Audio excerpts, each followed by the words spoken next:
Hi! இன்னைக்கு நம்ம பார்க்க போறது ஆன்லைன்ல வாங்கி வச்சு நட்ட சீட்ஸ் எல்லாம் வளர்ந்துச்சா இல்லையா? அது எந்த மாரி வந்திருக்குன்றதையும், கார்டன்ல இருக்க சில இன்செக்ட்ஸ்னால பாதிக்கப்பட்டிருக்க செடிகள் பார்க்கலாம் வாங்க. இது எங்க வீட்டு எதிர்த்தாப்புல ஒரு ஒயிட் கலர் ஒரு பறவை. இத பார்க்கும்போது கொக்கு, வாத்து மாரியும் தெரியல. மயில் மாரி ஒரு கொண்ட தலையில இருந்தது. அதோட மூக்கு பிளாக்கா இருந்தது. பார்க்க அழகா பியூர் ஒயிட்ல இருந்தாங்க. உங்களுக்கு தெரிஞ்சா இதுக்கு என்ன பறவைன்றத கமெண்ட் பண்ணுங்க. கார்டன்ல கிடைச்ச வெஜிடபிள்ஸ், ஃப்ளவர்ஸ் எல்லாம் பாருங்க. ஒரு ரோஸ், ஒரு 4 மிளகாய், 2 தக்காளி அப்படின்ட்டு. இது பூல கட்டுற லீவ்ஸ் நட்டு வச்சது நல்லா வளர்ந்துருச்சு. நம்ம போட்ட கொத்தமல்லி அதுவும் நல்லா வளர்ந்துச்சு. என்னடா நேத்து தான் கொத்தமல்லி போட்டாங்க அதுக்குள்ளே வளர்ந்துருச்சுன்னு பார்க்குறீங்களா? கொத்தமல்லி போட்டது விதை வீடியோ எப்பயோ ஒரு வாரத்துக்கு முன்னாடி போட்டது. அது இப்போ ரிசல்ட் இது 1 வீக்குக்கு அப்புறம். அதே தான் ஆனியனும் போட்டோம். நல்லா வளர்ந்துருக்கு. இது நாம் ஆன்லைனில் வாங்கி வச்ச செடிகள்னு எல்லாத்தையும் சீட் எல்லாத்தையும் விதைச்சி விட்டோம் இல்லையா?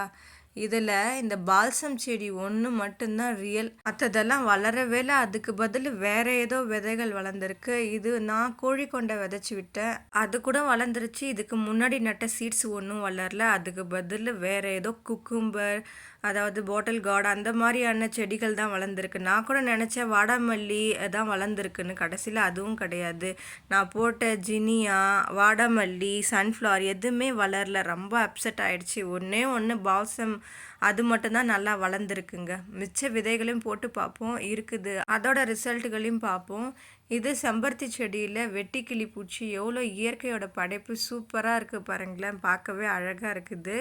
இது மட்டும் இல்லாமல் இந்த செடிகள் சிலது நமக்கு அழகை கொடுக்கறதா இருந்தாலும் நம்ம செடிகளை கெடுக்கிற மாதிரியான பூச்சிகள், மாவு பூச்சி எல்லா செம்பருத்தி செடியிலையும் இருக்குது. இதை நாங்கள் தண்ணி வச்சு அடிக்கிறதோ, அப்புறம் நல்லா அரிசி தண்ணியை தெளித்து விடுறோம். எல்லாமே பண்ணியும் வந்துன்ருக்கு.